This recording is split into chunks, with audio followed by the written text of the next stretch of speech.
this is a poll that went out to creators. Their preferred way to work with brands is they like to be given boundaries and sort of high level direction, but then they want the freedom to create. And so when brands are working with creators, that's what we suggest. That's what we recommend. Give them boundaries, set campaign objectives and goals, and then let the creator do their thing. That's what they're great at. Welcome to Top of Mind, a show where we speak with top marketers, creators, and leaders who are shaping the culture around us. I'm Stewart Hillhouse, and I believe that through great marketing, you can earn the privilege of occupying a tiny sliver of your customer's already overflowing brain. Join me today as we learn what it takes to become top of mind. You may have never heard of it, but you've definitely contributed and participated in a new type of economy that's really entering an inflection point right now. If you've ever watched a YouTube video, listened to a podcast, or ever been on Instagram, you have been an active participant in the creator economy. It's real, it's lucrative, and it's getting bigger every single day. But with the scale also comes inefficiencies. And it's in those inefficiencies where we find opportunity. My guest today is going to help us to understand the nuances of the creator economy, how to leverage its strengths, and where these opportunities are. He's the VP of Marketing and Sales Enablement. He's the VP of Marketing and Sales Development at #Paid and the host of D2C Growth Show. Joining me today is Roger Figueiredo. Hey, appreciate you coming on, Roger.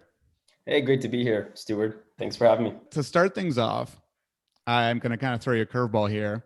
I've heard that you originally got into marketing by being in a band. What instrument did you play, and what genre was that band? All right, it was pop rock, and I was the singer and guitar player. And so you were a member of the band, but what pulled you towards the marketing side of it? Yeah. We were with a record label, and one of the criteria to get our record in stores was we had to have a full tour booked, and we didn't have anyone to do that for us. Our record company wasn't helping us. And so my favorite part was actually doing the outbound cold outreach to bars and venues and people to book this, tour. And so the messaging, the communication, the marketing, I learned was my favorite part of being in a band. That's awesome, because a lot of creators or creatives, like if you choose to go so hard at being a musician, a lot of people love the creating part of it and they forget about the promotion side of things, or you can only be good at one thing. And there's some people who are good at both, which we'll get into here shortly, that there are people making full businesses around their creative pursuits. It's just funny that that's kind of the way it goes, is you either like one or you hate the other. Yeah, I did. In fact, when we were on tour, I was actually studying part-time in university. I was taking business. So I really enjoyed the business component of music. And then I slowly creeped into marketing. Yeah, 100%. There's another episode I recorded on the show with Cormac McGee, and he does kind of the whole kit and caboodle with musicians as they help them market it and help them record and do all this stuff. And I didn't know that there's Spotify brokers. Like that's the place right now, is to get on playlists, and they'll help you broker getting on a playlist when you have a single. Crazy. Wild. Yeah, it's wild. So you're now the VP of marketing at #Paid, which is a creator marketing platform. And we're going to use influencer and creator somewhat synonymously, but I think you've got a little beef with the word with influencer as a term. Do you? We do. And we tease out sort of the terms, and we do play a little bit here on semantics. Let me explain a little bit why we do that. From talking to marketers, there seems to be a lot of desire to do influencer marketing. A lot of people want to do it. In fact, I would say most marketers are either thinking about it or doing it.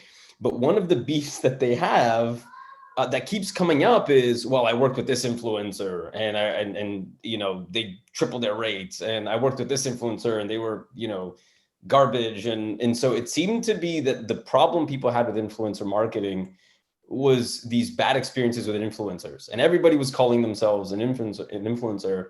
And so what we did was we took sort of the best influencers, the people with real audiences, real engagement, trust, consistency, really creative. And what we did was we started calling them creators. This happened a long time ago, 4 or 5 years ago. And we started calling them creators to separate them from the pack. It's just a term that we use to identify the best influencers in the world. We call them creators. And as a company, sort of, we pride ourselves on having, I've gotten comments where people say, well, you have such a small network. You only have, 20 or 30 or 1,000 creators in your network, but they're highly, highly qualified and vetted. They're only creators. We don't sift through influencers. And so we've adopted that as a philosophy at #paid.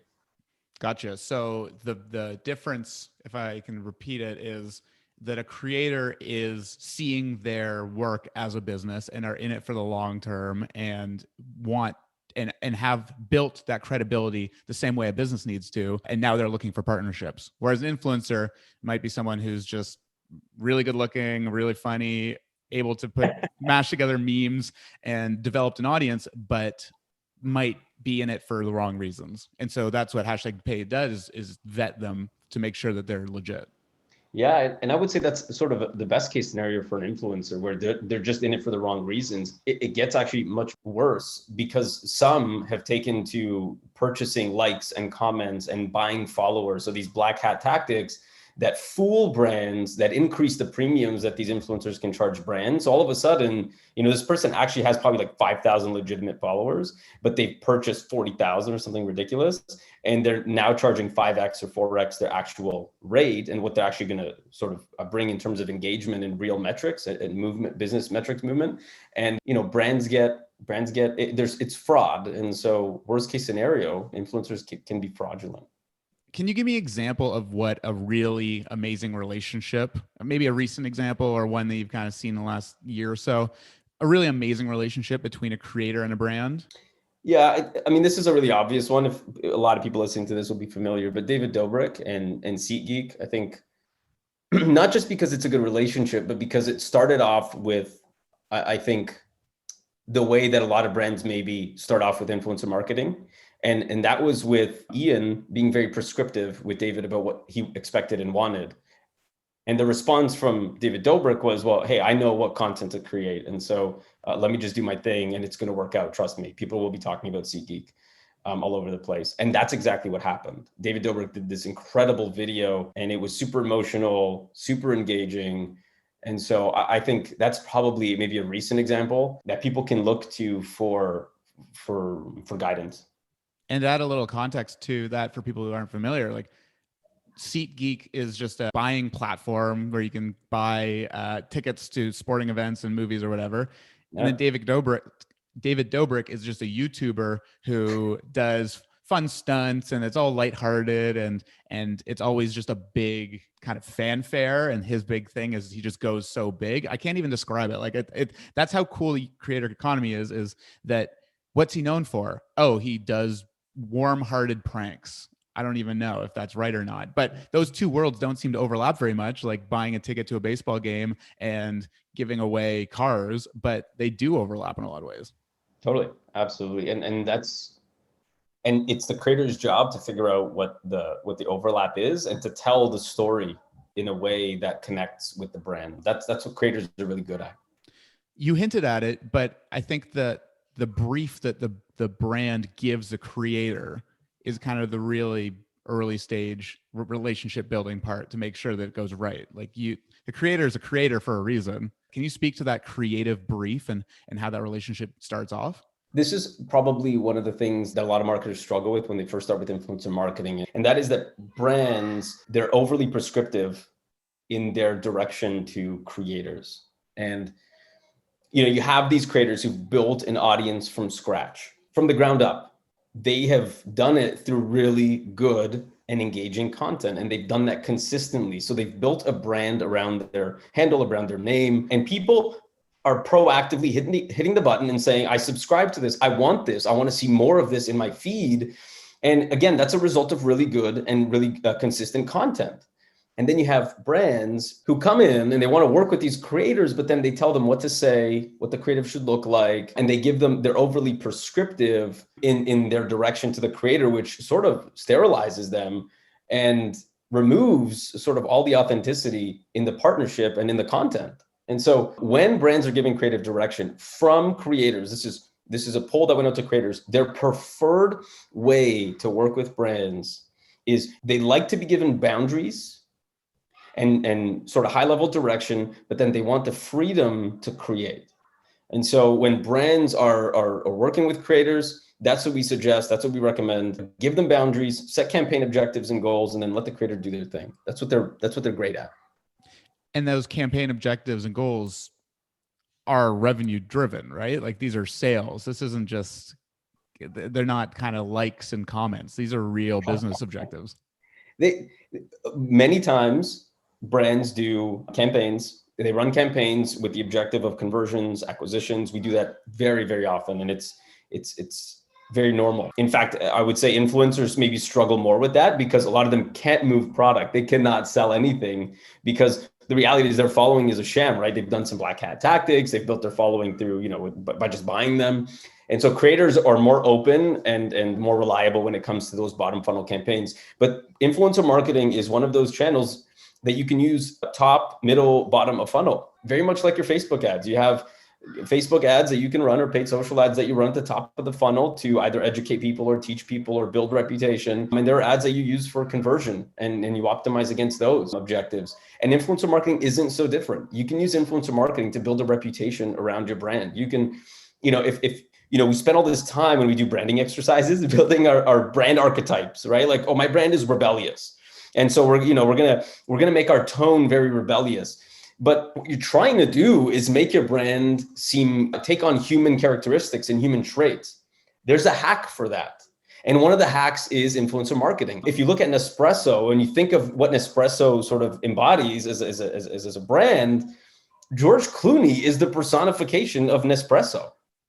If you think of Nespresso, the pod, as a human being, when I think of it, I think of George Clooney. That's a great way to use creators at the top of the funnel to help build your personality, to help build your reputation. And then you can go down the funnel, teach your customers or your potential consumers how to use your product, the context that it's used in. Influencers are great for that. Creators are great for that. And then at the bottom of the funnel, use them to move product and drive purchases and acquisitions. And so historically, it's been like influencer marketing, top of funnel. That's it, And then more recently, it's probably just like, no, if they're not driving acquisitions, it's all wrong. And there's depending on what your objectives are, and depending on what you're trying to do, you can execute programs with creators to hit those objectives. I've never thought of that as we hear about a branding exercise to try and personify your brand.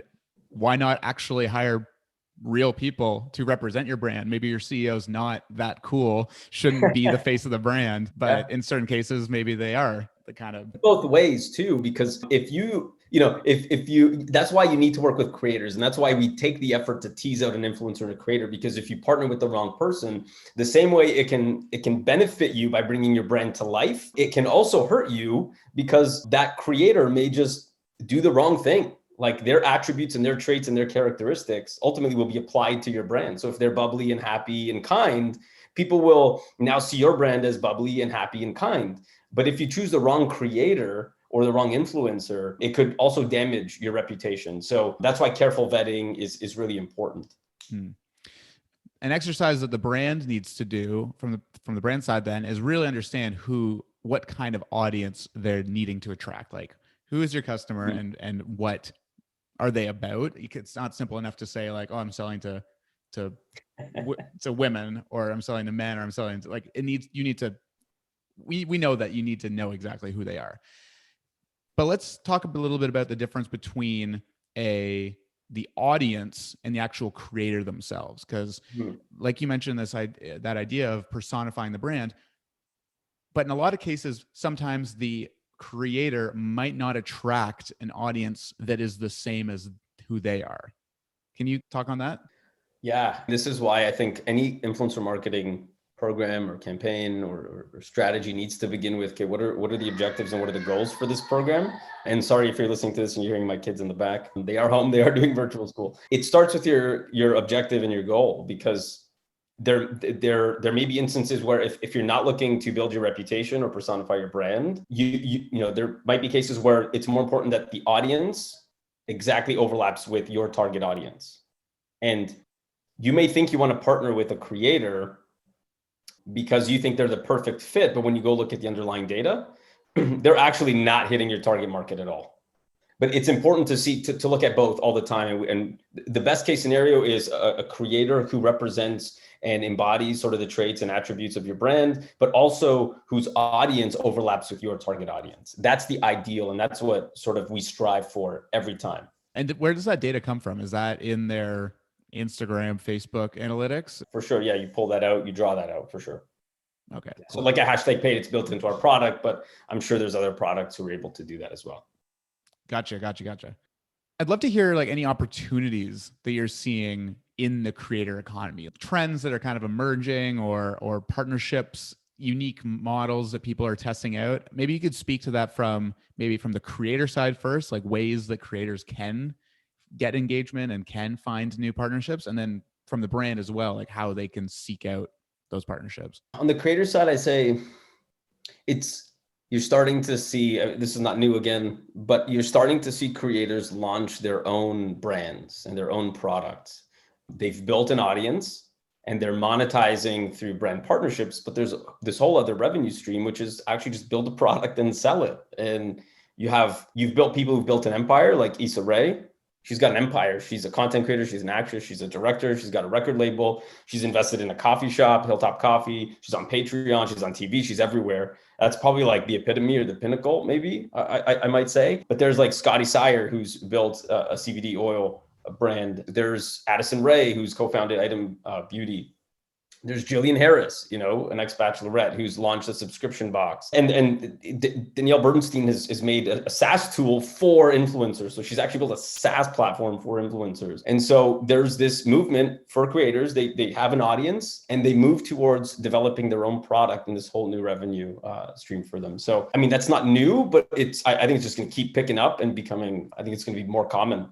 Mm-hmm. Just kind of turning their influence, which could be temporary, and turning it into equity in something, which is much more concrete than maybe an audience could ever be. You got it. And there's tools now that are facilitating that vision and that dream for them. There's sites like Kala, where you can go on and develop your own product very, very easily without having an understanding of offshore manufacturing and 3D design or CAD design. You can sort of develop your own product very easily. And so it is becoming more, the barrier to entry to developing a product and launching it is becoming easier and easier, which is sort of facilitating this trend. That's very interesting. Do any come to mind on the brand side, brands that are using creators in unique ways that you think are going to gain more speed? The brands who come to us, they're doing something that's really smart, and they bring two teams to the table. They bring their growth teams or their performance teams, and they bring their brand or social teams to the conversation. And what happens is they're working together to split the influencer marketing budget. And so here's how it benefits both teams is that if you're paying, suppose, I don't know, let's say $15,000 for a campaign, and you're getting, I don't know, like 30 assets or something. I'm just making something up, but 30 assets. Those assets, you can reuse and repurpose those now on your website. You can repurpose them on your own brand, paid social. You can repurpose them for print. You can do whatever you want with those assets. And so the brand team and the social team, they're coming and they're taking those assets. And instead of spending, where are they going to get those assets? So the total spend is 15,000. They're splitting that budget in half. So they're using influencer marketing for distribution. That's why the performance team and the growth teams are there. And they're using the other half and they're applying that to their content budget. And they're getting, these high quality assets for $7,500, which is much cheaper than they would pay with an agency or even with an in-house marketer. Some people don't have that, don't have an in-house creative team. And so they're using creators as a new creative agency. The creators are their creative agency of record right now. And so it's very exciting for us, when, hashtag paid is the agency of record for a brand. And so we hope that trend continues, and we think it will, because creators are very nimble and agile and they can turn around content very, very quickly. And again, like I said earlier, they have proven results. They've created the content that's already proven to build an audience. And so if it works for them, it's probably going to work for the brand as well. So they got their ear to the ground. They know what's going on. They know what's going to sort of mobilize an audience, move an audience to action. And so really smart brands bringing both teams to the table. They're using creators not just for distribution, which is sort of how people think of influencer marketing, but they're also using as sort of like this content generating machine as a creative agency. That's a very cool idea of outsourcing your creative to people who are really creative. That's their whole shtick. But yeah, so it's like a 2-in-1. I never thought of it that way either. Like the distribution, like you're getting more reach plus the creative, like that's a win-win for both sides completely. Absolutely. And then when you look at your content costs, you've got content for cheaper and your distribution. So your return on your ad spend and your return on investment, all of a sudden now it looks much more appealing. So you drove your content costs down and you drove your acquisition costs down as well. We've danced around the idea of brand a little bit here. And in preparation for this conversation, I reached out to one of your colleagues to see if there were any topics that get you particularly fired up. I won't tell you who it is until after you answer the question. But they said that here's a concept that the two of you have spoken on before. And so they said when brand marketing is really good, the brand is strong, it actually lifts up the whole company and it increases all the business metrics. It's kind of that concept of high water helps all boats float. Yep. But investing in brand is also not always measurable. Like you said, return on ad spend and the actual cost of acquisition and all that stuff. But having a strong brand makes all the business metrics increase. I love this topic. You're right. You did well in encouraging you to talk about this. But let me start with this, and I'll try not to be too long-winded here. But a brand, David Kincaid has this definition of a brand, which I've adopted and I use it all the time. But your brand is as good as your ability to consistently deliver on a promise. And so if you consistently promise to do something, that needs to be met in every interaction I have with your brand, whether it's with your website, whether it's at an event, at a booth, whether it's, guerrilla marketing with your people that you hired, whether it's with your customer service team, your sales team, it doesn't really matter. Every touch point you need to fulfill on your promise to me. And so I think one of the sort of the all-star examples is, of course, Disney. You go there and you spend a lot of money. It is not cheap, but every interaction is magical. And that's why people rave about Disney. They keep their promise of a magical experience throughout your whole stay, no matter who you talk to. And so that's what a brand is. And when you can execute that really well across your teams and your promises are consistently kept as a brand, it makes the barrier to exit very high.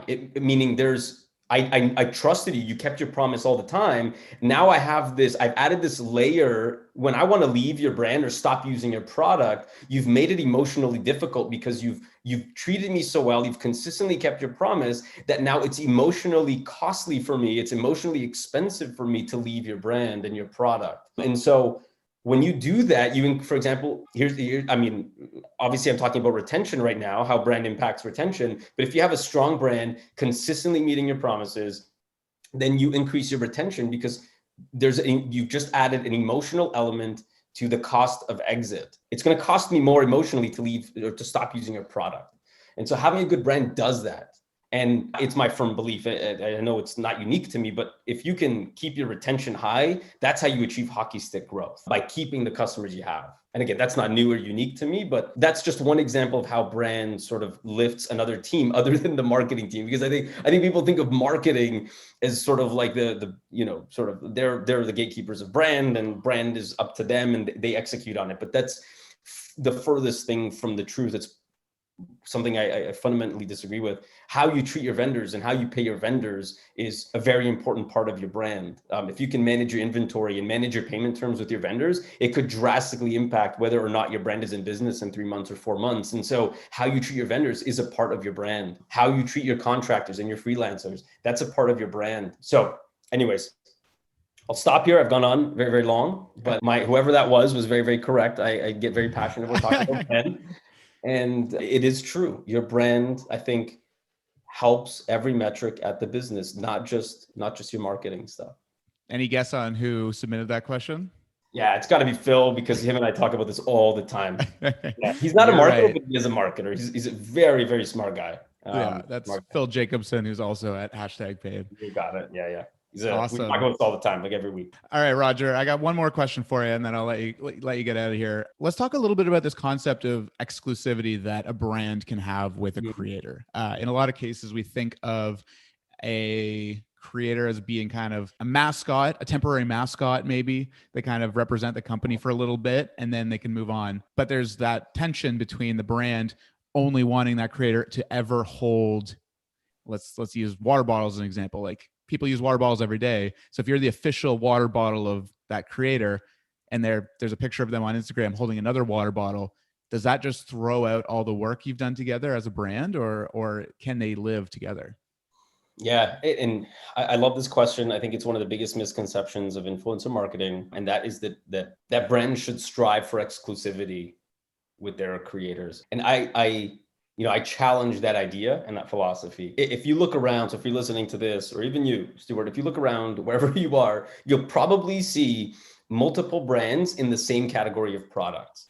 That is natural for us as human beings. I have one soap in my bathroom downstairs. I have another soap upstairs in my bedroom. I have a brand of t-shirt on right now, and I have multiple in my closet. It is very natural for us as human beings to use different things, to try different things, to own different things within the same category. Now, it would be very unnatural. In fact, I think people are surprised even, right? We're surprised that Steve Jobs used a black turtleneck all the time, right? That's something that people mention about Steve Jobs. If someone who didn't know Steve Jobs were to ask you about him, you might bring up that he wore a black turtleneck all the time, because only using one product is very uncommon. Mm-hmm. And so to ask a creator now, hey, I only want you to use one product, is unnatural and inauthentic. And the irony of all of that is it actually hurts the authenticity of the content that's eventually going to be pumped out. You asked about water bottles. I literally have different brands of water bottles, and I have different use cases for each one. I have one for my protein shake, and I have another one for when I'm cycling, and another one for when I'm running that wraps around your waist. And so it is very possible, even in the water bottle category, to own different brands of water bottles.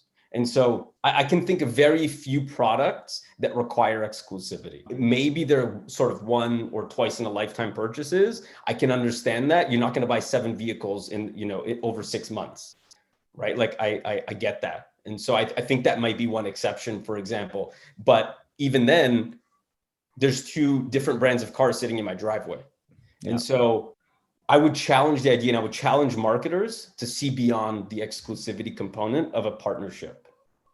Well put. I like that a lot. Tastes change as well as the audience grows and shrinks and evolves too. Like, they're not going to call out a creator that they had a different water bottle in their last video. I mean, they might, but then the creator can say exactly your story. Oh, this is my desk water bottle. It's my favorite because it doesn't fall over and it won't knock it on my laptop, which is just adding to your brand story of like, where does this play in your life? It's not just a water bottle. It actually is my desk water bottle. And that applies to tons of people who work at desks right now. Totally. That's a great point. I hadn't even thought about that. Yeah, absolutely. Well, thank you so much for taking the time, Roger. This has been really insightful. I've learned a ton. And you host a podcast too, right? You've got the D2C Growth Show, which is run by #paid. You got it. Yeah. I do a couple episodes. AJ on our team does a couple other episodes. He's got a really great one with Candid. So check that out with the founder of Candid. D2C Growth Show. Awesome. Thanks so much, man. Yeah. Thanks for having me, Stewart.